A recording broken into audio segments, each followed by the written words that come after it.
Anda mungkin pernah dengar cerita soal Marilyn Monroe di stasiun Grand Central ya. Itu tahun 1955. Katanya nih, dia bisa jalan gitu aja di keramaian, nggak ada yang ngenalin sama sekali. Oh iya, saya pernah dengar itu. Terus tiba-tiba, cuma dengan sedikit perubahan sikap, cara jalan, atau mungkin tatapan mata gitu, mendadak semua mata tertuju ke dia. Kayak ada saklar yang dia nyalain. Menarik banget. Nah, ini kan langsung bikin kita mikir ya, karisma itu sebenarnya sihir, atau bakat lahir gitu aja, atau jangan-jangan sesuatu yang bisa kita kontrol, bisa dipelajari malah. Pertanyaan bagus itu. Oke, jadi hari ini kita mau bedah tuntas nih sumber kita. Bab 1 dari buku The Charisma Myth oleh Olivia Fox-Cabane. Misi kita kali ini ya, simple aja. Kita mau bongkar mitos kalau karisma itu cuma buat orang-orang tertentu yang beruntung dari lahir. Betul. Kita bakal gali apa sih kata sains soal karisma, terus elemen-elemen kuncinya apa aja, dan yang paling penting nih buat Anda, gimana caranya mulai ngembangin itu. Tepat sekali. Dan bab pertama ini krusial banget karena ngasih fondasi pemahaman baru. Karisma itu ternyata bukan soal kualitas magis yang nggak jelas. Oh, jadi bukan magic ya? Bukan. Tapi lebih ke hasil dari perilaku-perilaku spesifik. Sesuatu yang bisa kita lihat, bisa kita pelajari. Nah, ini kabar baik banget kan? Jelas. Artinya semua orang bisa ya? Artinya pintu buat jadi lebih karismatik itu kebuka buat siapa aja yang ya mau usaha, mau latihan. Kita bakal lihat gimana sains perilaku dan kognitif ngebantu kita membedah ini. Dan ini relevan banget loh buat Anda semua. Pernah nggak sih ngerasa, aduh pengen lebih didengarin pas rapat? Atau pas presentasi pengen lebih meyakinkan gitu? Pasti sering ya? Atau bahkan dalam obrolan santai aja, pengen ninggalin kesan yang lebih nempel gitu. Nah, bab ini nawarin kunci awalnya. Oke deh, yuk kita gali lebih dalam lagi. Siap! Ada cerita klasik nih soal dua politisi Inggris abad ke-19, Gladstone sama Disraeli. Mereka ini rival berat. Oh iya, Gladstone dan Disraeli. Ceritanya, ada seorang wanita muda yang kebetulan makan malam sama dua orang ini, tapi di minggu yang beda. Nah, pas ditanya, gimana kesannya?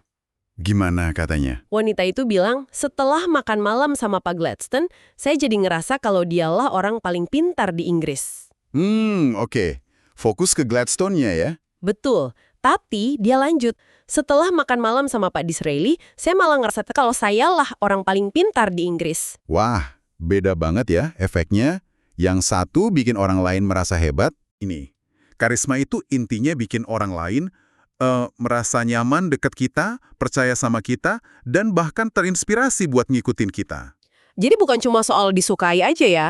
Nggak cuma disukai, tapi juga dipercaya dan diikuti. Dan ini penting nih, bukan sifat permanen. Level karisma itu bisa naik turun. Oh, bisa naik turun, kayak mood gitu? Bisa jadi. Contohnya Steve Jobs deh. Coba lihat rekaman presentasi dia yang awal-awal. Oh ya, yang masih canggung gitu ya? Banget. Canggung, kelihatan agak pemalu malah, jauh banget sama sosok ikon karismatik yang kita kenal belakangan. Ini bukti nyata kalau karisma itu bisa diasah, bisa dikembangin. Jadi bukan bawaan lahir mutlak ya? Bukan. Banyak penelitian di psikologi, sosiologi, sampai ilmu kognitif. Itu nguatin gagasan kalau karisma itu ya kumpulan perilaku. Dan perilaku itu bisa dipelajari. Oke, menarik.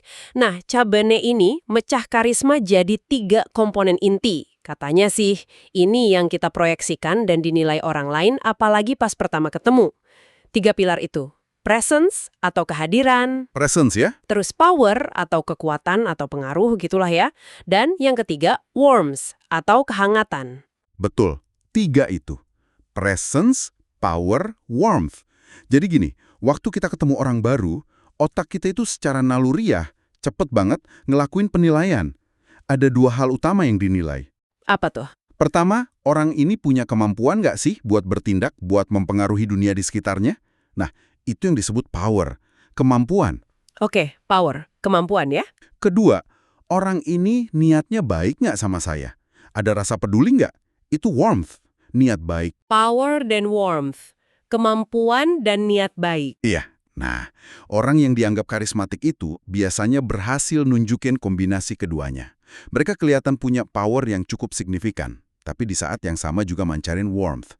Seolah-olah mereka itu tulus suka sama Anda. Wah, kombinasi yang kuat ya. Punya kekuatan tapi juga anget. Persis. Oke, coba kita bedah satu-satu ya. Ya. Pilar pertama dulu, presence atau kehadiran. Katanya ini fondasi karisma. Maksudnya gimana tuh, hadir? Sederhananya gini, benar-benar ada di momen itu. Saat itu juga sama lawan bicara Anda. Fokus penuh. Fokus penuh ya, Hmm, nggak mikirin yang lain. iya. Contoh yang sering banget disebut itu Bill Clinton. Banyak orang cerita, kalau ngobrol sama dia tuh rasanya kayak kita jadi satu-satunya orang di ruangan itu. Perhatiannya total buat kita. Wow. Nah, sebaliknya, pernah nggak sih Anda ngobrol sama orang, tapi rasanya pikiran Anda kemana-mana? Mikirin kerjaan lah, nanti makan apalah. Sering banget.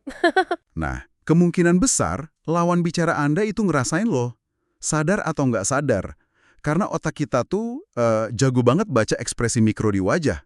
Cepet banget, cuma sekian milidetik. Serius? Sekecepat itu? Iya. Jadi kalau pikiran kita nggak fokus, itu bisa kelihatan dari sinyal-sinyal kecil di wajah atau bahasa tubuh kita. Waduh. Terus kenapa sih presence ini susah banget dijaga? Kayaknya gampang ya, tinggal fokus aja. Nah, itu dia. Ada beberapa alasan kenapa susah. Pertama, secara alami, otak kita itu emang dirancang buat selalu waspada sama hal baru di sekitar. Ini mekanisme bertahan hidup dari zaman dulu. Sesuatu yang baru bisa jadi ancaman, bisa jadi peluang. Jadi gampang banget keganggu. Oh, jadi emang udah settingan pabriknya gitu ya? Bisa dibilang gitu. Kedua, dunia modern ini kan penuh banget sama distraksi. Notif HP, email masuk, sosmed. Kita sering banget ada di kondisi yang namanya perhatian terpecah terus-menerus atau continuous partial attention. Fokus kita loncat-loncat mulu. Betul banget itu. Susah fokus lama-lama. Bahkan ada studi dari Harvard yang nemuin kalau hampir separuh waktu sadar kita itu dipakai buat ngelamun atau mind wandering. Pikirannya nggak di situ. Separuh waktu. Banyak banget dong. Banyak banget. Tapi, jangan pesimis dulu. Kabar baiknya, peningkatan sedikit aja dalam kemampuan presence kita itu udah bisa ngasih dampak yang signifikan banget ke kualitas interaksi kita. Oh ya? Nggak perlu langsung sempurna gitu ya? Nggak perlu. Sedikit lebih hadir aja udah kerasa bedanya. Oke. Terus gimana cara ngelatihnya? Kan katanya bisa dilatih nih. Buku ini ngasih tips nggak? Ada. Ada latihan sederhana yang disaranin. Cuma butuh semenit kok. Semenit aja? Boleh tuh. Gimana caranya? Coba deh duduk tenang, bisa tutup mata kalau mau lebih fokus, terus pilih satu aja fokus. Bisa suara-suara di sekitar Anda. Dengarkan aja tanpa ngejudge. Oke, dengerin suara sekitar. Atau bisa juga fokus ke sensasi napas Anda. Rasain udara masuk, udara keluar. Atau, pilihan lain, rasain sensasi di ujung jari kaki Anda. Gimana rasanya nyentuh lantai atau kaos kaki. Fokus ke sensasi fisik ya? Iya. Nah, kuncinya di sini bukan buat sama sekali nggak terdistraksi. Itu susah banget, hampir mustahil malah. Tujuannya adalah buat ngelatih kesadaran. Pas Anda sadar, pikiran Anda mulai ngelantur nih. Nah, itu pasti kejadian kan? Pasti. Pas sadar, ya udah, dengan lembut aja balikin lagi fokusnya ke napas atau ke jari kaki tadi, tanpa marah-marah ke diri sendiri. Oh, jadi kayak ngelatih otot mental gitu ya? Sadar, balikin lagi. Sadar, balikin lagi. Persis, kayak ngelatih otot fokus. Buku ini cerita ada kliennya yang ngerasa lebih tenang, terus orang lain juga jadi lebih positif nanggepin dia, cuma gara-gara rutin ngelakuin latihan simple ini. Wah, patut dicoba nih. Cuma semenit soalnya. Iya. Nah, sekarang kita lanjut ke power dan warmth ya. Oke, power dan warmth. Power, kalau dalam konteks ini, itu persepsi orang tentang kemampuan kita buat mempengaruhi dunia sekitar kita. Bisa lewat jabatan, kekayaan, keahlian, kekuatan fisik, status sosial, macam-macam lah. Gimana orang nilai power kita? Biasanya dari penampilan luar, terus reaksi orang lain ke kita, dan tentu aja bahasa tubuh kita. Sementara kalau warmth, itu lebih ke persepsi soal niat baik kita. Orang ini kelihatan peduli nggak? Baik hati nggak? Suportif nggak? Kalau warmth, gimana orang nilainya? Ini hampir seluruhnya dikomunikasikan lewat bahasa tubuh dan perilaku kita. Nada suara, senyuman, kontak mata, gitu-gitu. Oh, jadi lebih ke non-verbal ya, warmth ini? Betul. Dan yang menarik nih, orang itu cenderung gampang nerima apa yang kita proyeksikan. Kalau kita tampil dengan kesan punya power dan warmth, orang lain cenderung bakal percaya aja gitu. Wah, jadi kita bisa membentuk persepsi orang ya? Bisa dibilang gitu. Persepsi awal itu penting banget. Terus kenapa sih penting banget punya dua-duanya, power sama warmth ini? Kenapa nggak salah satu aja? Nah, ini krusial. Kalau Anda punya power gede, tapi nggak ada warmth, kesannya gimana? Arogan mungkin, dingin, bikin takut. Tepat. Arogan, dingin, intimidatif. Orang mungkin hormat karena takut atau segan, tapi nggak benar-benar suka atau percaya sama Anda. Oke, masuk akal. Terus kalau kebalikannya, punya warmth doang, tapi nggak ada power. Nah, kalau itu, Anda bisa dianggap terlalu penurut, terlalu pengen nyenengin semua orang, atau malah dianggap kurang kompeten, nggak punya taring gitu. Oh, jadi kayak orang baik tapi nggak dianggap serius gitu ya? Bisa jadi. Makanya, kombinasi keduanya itu penting. Coba balik lagi ke cerita Gladstone sama Disraeli tadi. Iya, iya. Gladstone itu jelas punya power kan, politisi hebat, pinter banget. Tapi mungkin kurang warmth dalam interaksi personal itu. Makanya si wanita muda jadi ngerasa kecil dibanding dia. Fokusnya ke kehebatan Gladstone ya? Betul. Nah, kalau Disraeli, mungkin dia lebih nonjolin warmth. Atau dia pinter banget ngombinasiin keduanya pas lagi ngobrol. Hasilnya, si wanita muda malah jadi ngerasa dirinya yang hebat. Wah, strategi kampanye yang cerdik juga ya itu. Hahaha. Bisa jadi, hehehe. Tapi intinya, keseimbangan power dan worth itu penting banget buat karisma yang efektif. Oke. Dan tadi disebut-sebut soal bahasa tubuh terus. Seberapa penting sih bahasa tubuh ini? Penting banget. Ada studi yang cukup terkenal dari MIT Media Lab, hasilnya lumayan bikin kaget loh. Gimana tuh studinya? Mereka itu bisa prediksi hasil negosiasi atau pitch bisnis dengan akurasi kalau nggak salah 87%. 87%. Tinggi banget. Cuma dari apanya? Cuma dari analisis bahasa tubuh pesertanya aja. Tanpa dengerin isi omongannya sama sekali. Serius? Kok bisa gitu? Alasannya karena komunikasi nonverbal, kayak bahasa tubuh, nada suara, itu sebenarnya sistem komunikasi yang jauh lebih tua di otak kita. Udah tertanam lebih dalam dibanding bahasa verbal atau kata-kata. Wow, jadi otak kita lebih percaya sama bahasa tubuh daripada omongan gitu ya? Secara naluriah, iya, seringkali gitu. Wah, ini implikasinya gede banget dong. Artinya, buat urusan karisma, gimana cara kita nyampein pesan lewat bahasa tubuh kita itu seringkali lebih penting daripada isi pesannya sendiri. Bisa dibilang begitu. Pesan yang brilian sekalipun kalau disampaikan dengan bahasa tubuh yang ragu-ragu, tertutup, atau dingin ya, yang nggak akan kelihatan karismatik. Gagal ya jadinya? Iya. Sebaliknya, bahasa tubuh yang tepat, yang nunjukin presence, power, dan warmth tadi, itu bisa bikin Anda kelihatan karismatik, bahkan sebelum Anda ngomong banyak. Oke. Pertanyaannya sekarang, gimana caranya biar bahasa tubuh kita bisa otomatis nunjukin 3 hal itu?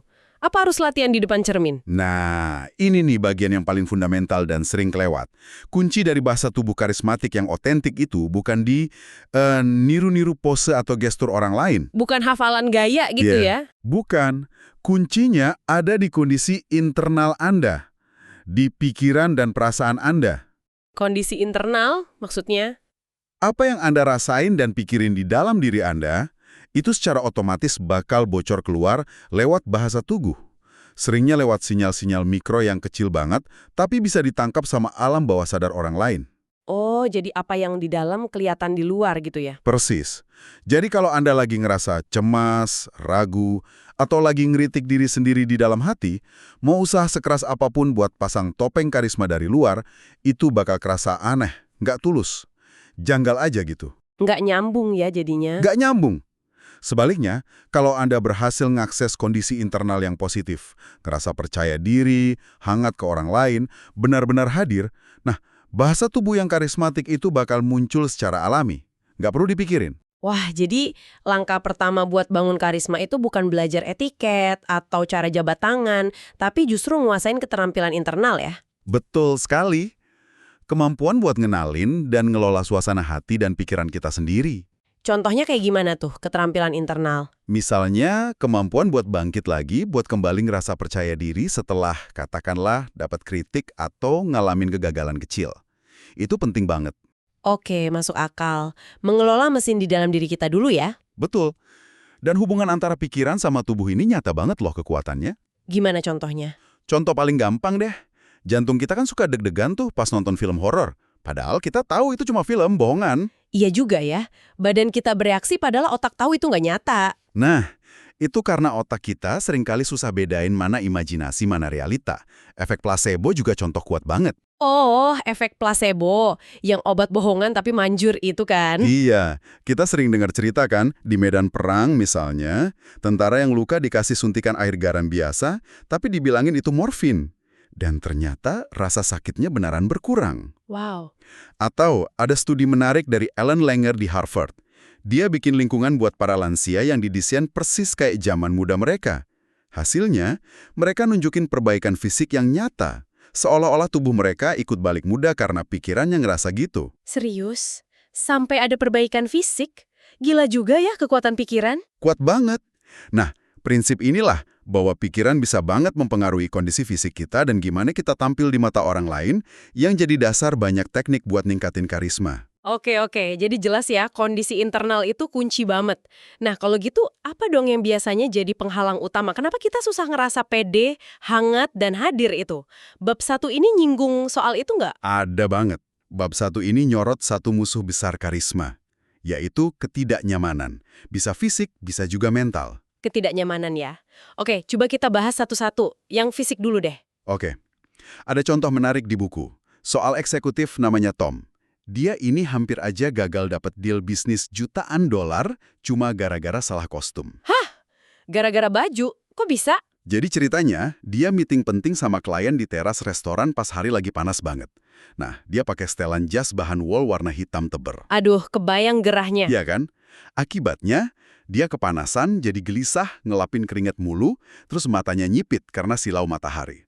Bahasa tubuhnya jadi kelihatan tegang banget. Terus kliennya mikir apa? Nah, kliennya ngelihat dia kayak gitu, langsung mikir, wah si Tom ini kayaknya nggak nyaman nih sama proposal bisnisnya. Jangan-jangan dia nggak setuju. Padahal masalahnya murni fisik, cuma karena kepanasan. Waduh, salah paham gara-gara gerah ya. Betul, kita tuh sering banget ngira reaksi orang lain itu pasti gara-gara kita atau omongan kita. Padahal bisa jadi karena hal sepele kayak tadi. Terus solusinya gimana dong kalau ngalamin ketidaknyamanan fisik gitu pas lagi interaksi penting? Ada beberapa langkah praktis. Pertama, ya antisipasi sebisa mungkin. Pilih baju yang nyaman, pilih tempat duduk yang enak kalau bisa milih. Oke, pencegahan ya. Kedua, kalau udah terlanjur nggak nyaman, coba sadari aja. Oh, saya lagi nggak nyaman nih karena silau. Ketiga, kalau bisa diatasi, ya atasi. Misal pindah tempat duduk. Geser dikit gitu ya. Iya. Keempat, kalau emang nggak bisa diapa-apain, coba komunikasikan aja secara singkat. Bilang aja, maaf ya kalau saya agak gerak-gerak terus, silau banget nih mataharinya. Atau, panas juga ya di sini. Itu bisa mencegah salah paham. Oh, dijelasin aja ya, biar orang lain nggak nebak-nebak. Betul loh, biar mereka tahu itu bukan karena nggak suka sama mereka atau omongannya. Oke, itu soal ketidaknyamanan fisik. Sekarang, yang mental gimana? Tadi katanya ada juga. Nah, kalau ketidaknyamanan mental ini bentuknya macam-macam. Salah satu yang paling umum itu kecemasan gara-gara ketidakpastian. Cemas karena nggak pasti ya. Iya, kebanyakan dari kita tuh nggak suka kondisi digantung, nggak jelas gitu. Ada terapis kognitif, namanya Robert Leahy, dia bilang pasiennya seringkali mendingan dapat diagnosis jelek sekalian daripada nunggu hasil tes tanpa kepastian. Waduh, segitunya ya. Mendingan tahu kabar buruk daripada nggak tahu sama sekali. Seringnya gitu. Nah, ketidakpastian ini micu cemas. Dan cemas itu racun banget buat karisma. Gimana cemas ngerusak karisma? Cemas itu bikin kita susah buat presence, susah fokus. Terus bikin kita kelihatan kurang power, kurang percaya diri, dan pastinya bikin susah mancarin warmth karena kita sibuk sama kecemasan sendiri. Jadi ngaruh ke 3 pilar tadi ya? Banget. Menariknya lagi nih, ada riset dari UC Berkeley yang nemuin kalau kemampuan buat merasa nyaman sama ambiguitas, sama ketidakpastian, itu malah jadi prediktor kuat buat sukses di bisnis. Wah, jadi orang yang tahan banting sama ketidakpastian malah lebih sukses ya? Kelihatannya gitu. Nah, buat ngatasin cemas gara-gara ketidakpastian ini, buku ini nawarin satu teknik yang namanya responsibility transfer. Atau ya, transfer tanggung jawab. Transfer tanggung jawab kayak gimana tuh mekanismenya? Kedengerannya mungkin agak sederhana ya. Tapi ini sebenarnya manfaatin kekuatan efek placebo di pikiran kita. Oke, gimana caranya? Penasaran nih. Gampang kok ngikutinnya. Pertama, cari posisi yang enak, duduk atau tiduran, tutup mata kalau perlu. Terus tarik nafas dalam beberapa kali biar rileks. Oke, relax dulu. Kedua, pilih satu entitas yang Anda percaya punya kekuatan dan niat baik. Bisa Tuhan, bisa alam semesta, takdir, atau apa aja lah yang cocok buat Anda. Entitas baik hati ya. Iya. Ketiga, nah ini intinya. Bayangin Anda secara fisik ngangkat semua beban kekhawatiran Anda dari pundak. Bener-bener bayangin beratnya keangkat. Terus, serahin sepenuhnya beban itu ke entitas tadi.